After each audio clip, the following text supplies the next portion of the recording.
Hey, what is going on, guys? In this video today, we're going to be going over the #1 biggest flaw in all of Fortnite Battle Royale. So the idea for this video was mainly sparked by the insane controversy over the explosive damage buff that was implemented into Fortnite about 5 days ago and then subsequently removed from the game about 24 hours later. In case you missed it, because like I said, it came and went extremely quickly, Epic implemented a gameplay change into Fortnite with update 6.21, which made it so that quote-unquote 25% of explosive damage will now penetrate through structures and the environment. And it did not take long at all for the community to react in a very negative way towards that change. I'll just read off some examples of the most popular comments from the Fortnite Reddit talking about the change. This update has genuinely removed all desire to play the game for me. Is there even a counter to explosives after this patch? Explosives were annoying before this patch. If you weren't able to spam walls or floors when explosives are heading your way, then you deserve to die. But now explosives are going to kill you no matter what. Terrible change that only helps less skilled players. And finally, if your teammate is down and you build a 1x1 to revive, someone could fire an RPG from 200 meters away and your teammate is dead. Now trust me when I say this, those comments were just the tip of the iceberg, and I specifically went out of my way to pick ones that are a bit more tame and rational in nature. Let's just say they get much worse than that. And that wasn't even the peak of the hate that Epic got from the change. A few hours later, after releasing the patch, Epic clearly saw the amount of hate that they were getting from all sides of the internet, so in response to this, they selected some poor employee to face all the hate and release a post explaining why they implemented this change in the first place. And I'm guessing the guy who drew the short straw was forced to do this because there is no conceivable way they expected this to go over well. Their official response to the hate was as follows. So we didn't do a good job of communicating why we're exploring this change. Building as a defensive measure is hugely important, and the safety net it provides is something we don't take lightly. However, in general, we feel like there's a bit of an imbalance between aggressive play and defensive tactics. We've seen the feedback you've been providing and encouraged the ongoing discussion. We're evaluating what you've been saying as well as keeping an eye on the effect explosives are having on elimination. Now, we have no reason to believe that they were lying to us here. That, in all likelihood, is the honest reason why they implemented this explosive change. And honesty is usually the best policy when it comes to things like this, but in this case, it just ended up making Epic look even worse. This update was an attempt to continue this weird little vendetta Epic has had against building since right around the middle of Season 5. I'm sure most of us remember pretty clearly when they implemented an update that lowered the health of player-built structures. Then, to make it even worse, they went on to add new and overpowered SMGs, such as the compact SMGs and drum gun, which doubled as insane structure destroyers. And finally, to top it all off, they buffed the blast radius of every explosive in the game. I'm sure you guys remember all of those super great times when you could blow up 90% of Big Bertha or Big Brick with like 2 or 3 C4s, and you could take down an entire 3 high structure with 1 rocket. All of those changes led to probably the most unenjoyable version of Fortnite we have ever seen. It was a version of Fortnite where it was seemingly impossible to build more than 2 or 3 stories high without being instantly shot down. Now, luckily, with enough complaining, especially coming from some powerful content creators, almost all of those changes were eventually reverted.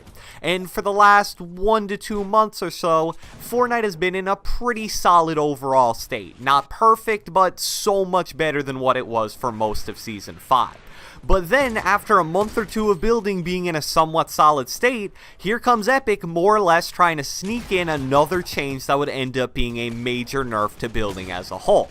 And I'm sure you guys that had the misfortune of experiencing being spammed by rockets when the explosive change was live would definitely agree with that. I think if you read between the lines of what Epic said in their justification for the change, you start to understand what Epic is really trying to get rid of here. It's not building as a whole, it's actually defensive building and specifically turtling. and I understand why they're trying so hard to get rid of turtling specifically. Epic is funneling a ton of money into competitive Fortnite, and because of this, competitive Fortnite is doing really well in terms of popularity. I mean, the official Fortnite Twitch stream alone had something like 250,000 viewers during TwitchCon, and that's with a lot of players stealing viewers with their own individual streams. So with these events exploding in popularity and setting the groundwork for competitive Fortnite going forward, I can tell that Epic has to hate all of the endgame turtling. Endgame circles that usually have 15 or maybe 20 players in a normal Fortnite lobby have 60 or 70 players in a competitive lobby. It leads to total chaos, makes it hard to follow, and even worse, in a lot of events, ends up leading to game-ruining lag. Epic has tried solutions in-game and out-of-game to counter this problem. The Make It Rain bonus from TwitchCon was an attempt to force players to fight before the final circles, and I believe all of the building nerfs along with other things like stink bombs, the drum gun, and the quad launcher were all implemented into Fortnite as an attempt to counter turtling. But at the end of the day, Epic needs to understand that trying to counter turtling or any kind of defensive building by nerfing building itself is definitely not the way to go.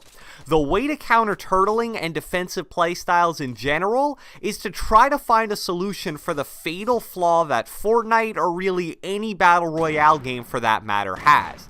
There simply isn't enough incentive to fight. Now, when I play Fortnite, I'm pretty much always going to play super aggressive, trying to get as many kills as possible. Why is that? Because that's, in my opinion, the most fun way to play the game.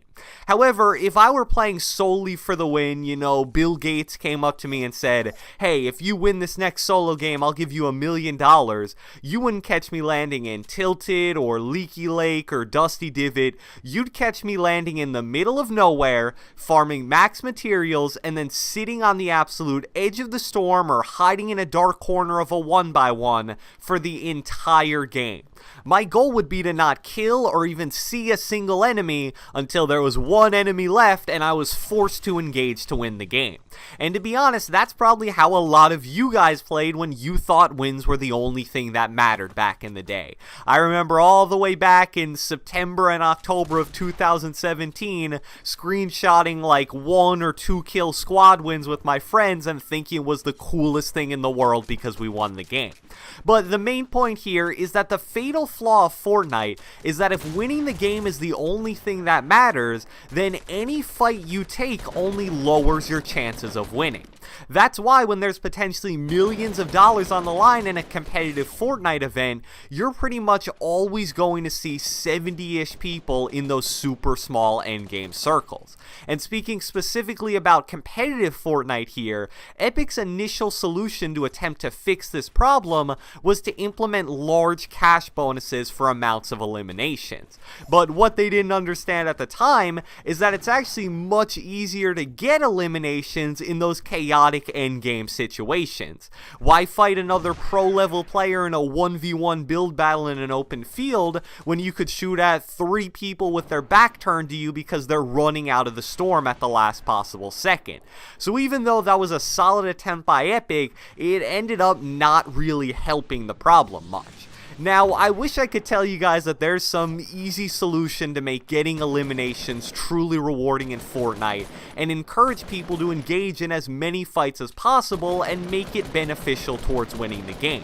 But the truth is, even though I've seen some really cool ideas, most of them either wouldn't do enough or would do so much to where it would totally change Fortnite as a whole. The most interesting theory I've heard involves capping the amount of materials you can have at the beginning of a game and raising that material cap for each kill you get. So let's say the material cap starts at, I don't know, arbitrary numbers here, 200 wood, 200 brick, 200 metal. But then each kill you get raises your material cap by, say, 100. That way, somebody who's gone out of their way to play aggressive and got, 5 or 6 kills would have a huge material advantage over players who played passive the entire game and are still stuck at the base material cap. But again, even that solution, like I said, has its own set of flaws and would totally change Fortnite as we know it. So my advice to Epic as a whole would basically be this. Please stop trying to nerf building because you think it'll stop defensive building and turtling as a whole. The truth is, it simply won't. All it will do is make the game less enjoyable for your core audience and make it so that skilled players have less of an opportunity to show their skill. Either find some genius solution to fix the fatal flaw of Fortnite that we discussed in this video, or simply embrace defensive building and turtling as part of your game and focus on other aspects of Fortnite which can be improved and make it a more enjoyable experience for everybody. So I hope you guys enjoyed this video, and if you watched the entire thing, be sure to leave a like, leave a comment, subscribe, turn on post notifications, do whatever the heck you want, and I will catch you guys next time.